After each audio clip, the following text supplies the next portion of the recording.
வணக்கம் ஓவியா.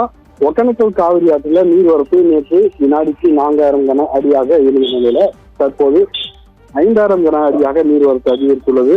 குறிப்பாக தமிழக காவிரி கரையோர பகுதியிலான அஞ்சட்டி, நாட்றாம்பாளையம், கிளிகுண்டு மற்றும் அதனை சுற்றியுள்ள காவிரி கரையோர பகுதிகளில் பெய்த கனமழையால ஒகேனக்கல் காவிரி ஆற்றில் நீர்வரத்து தொடர்ந்து 3 நாட்களாக அதிகரித்து காணப்பட்டு வருகிறது. இந்த நிலையில்தான் நேற்று அதாவது காலை நேரத்தில் வினாடிக்கு 4000 கன அடியாக இருந்த நீர்வரத்து இன்று மேலும் அதிகரித்து வினாடிக்கு 5000 கன அடியாக அதிகரித்து நீடித்து வருகிறது. இந்த நீர்வரத்து காரணமாக ஒகேனக்கல் காவிரி ஆற்றில் உள்ள 5 அருவி, சினி ஃபால்ஸ், மெயின் அருவி உள்ளிட்ட அருவிகளில் தண்ணீர் ஆர்ப்பரிக்கப்பட்டு செல்கிறது. தற்போது தமிழக காவிரி கரையோர பகுதியில் பெய்த மழையின் காரணமாக மழையின் அளவு குறைந்துள்ளதால் நீர்வரத்து குறைவதற்கான வாய்ப்புள்ளது. அதே சமயம் இன்று மாலை நேரத்தில் மழை பெய்யும் பட்சத்தில் மேலும் இந்த நீர்வரத்து நாளை அதிகரித்து வருவதற்கான வாய்ப்புள்ளது ஓவியா.